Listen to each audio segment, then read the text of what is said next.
Hello guys, good evening ulit no. So eto at pinapakita ko lang sa inyo yung view netong farm plate dito sa Legazpi. So yan guys, pababa ako no sa hagdanan na to. So yung makikita nyo yung tanawin no. Napakaganda talaga ng lugar no.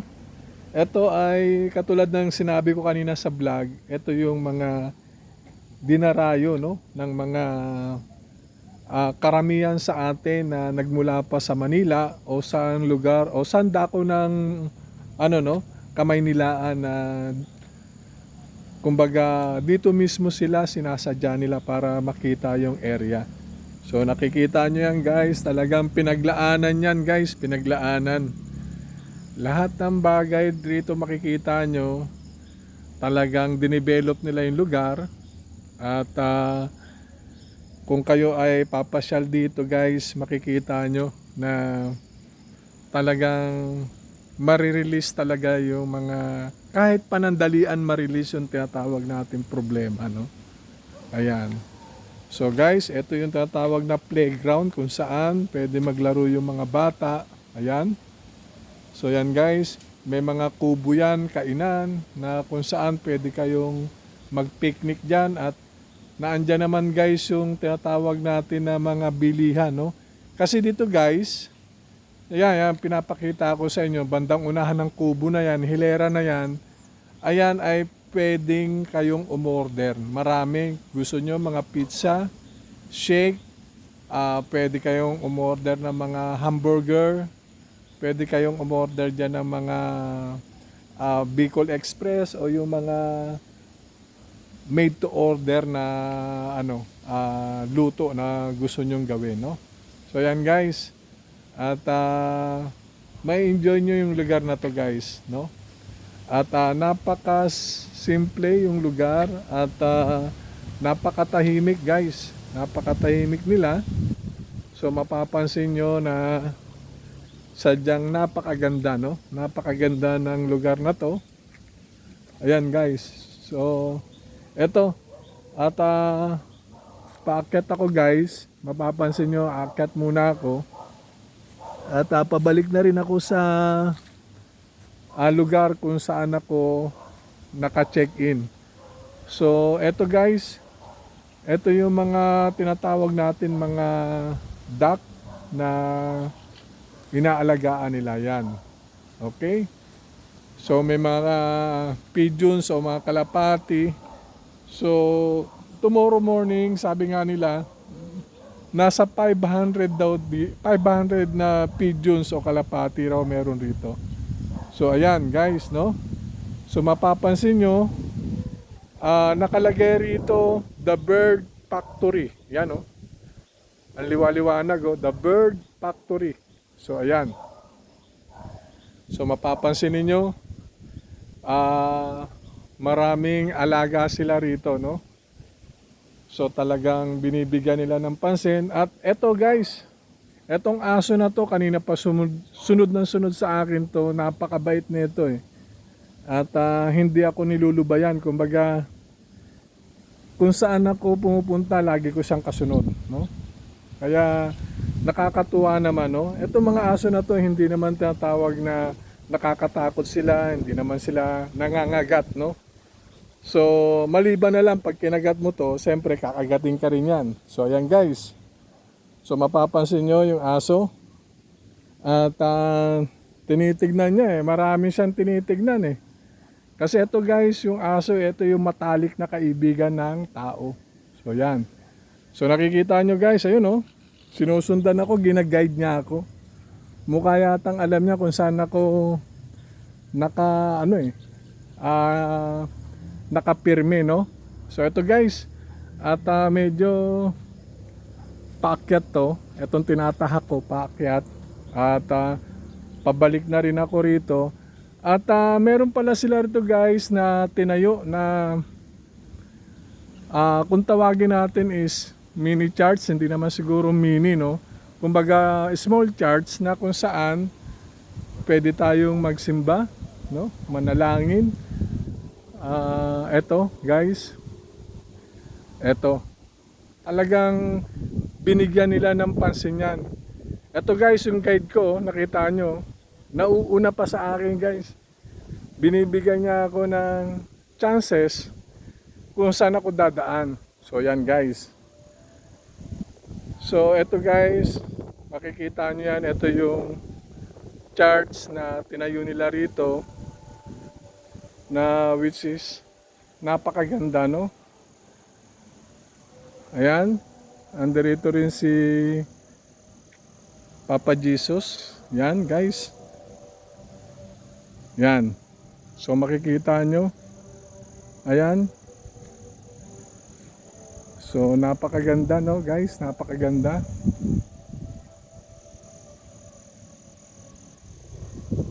So ito guys, ito yung tatawag natin na charts, no, na ginawa rito sa loob, na kung saan pwede tayong magsimba, no, magsimba, manalangin. Ayan. So guys, ito yung the little chapel, no, of Palm Plate. Yan, Philippine smallest chapel. So yan guys. So pinakita ko lang sa inyo yung loob ng chapel. Yan guys. So ayan.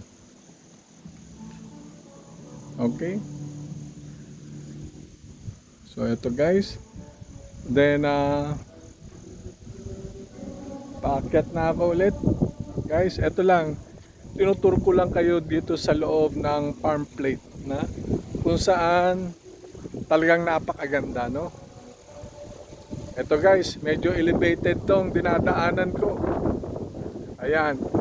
At ako naman ay pabalik na sa room. Ito na naman yung kaibigan ko. Kalain mo. Ayan, talaga ginaguide niya ako guys. Kung saan ako, doon din siya eh. Sumasama sa akin yung aso guys. Parang may isip siya. Alam niya kung saan ako papunta eh. So ayan. At eto, paakyat pa rin ako guys. At malakas ang hangin dito, no? Yan, napakalakas ng hangin dito guys. At yung mga kasama ko ay nagpahinga na. At ako sinasamantala ko lang yung time kasi bukas hindi kami makakapag-ano kasi gawa nga magpapa-examine kami. At eto guys, yung kaibigan kong aso kanina pa sunod ng sunod. So imagine, nandun ako sa baba, ngayon nandito na naman siya. Oh.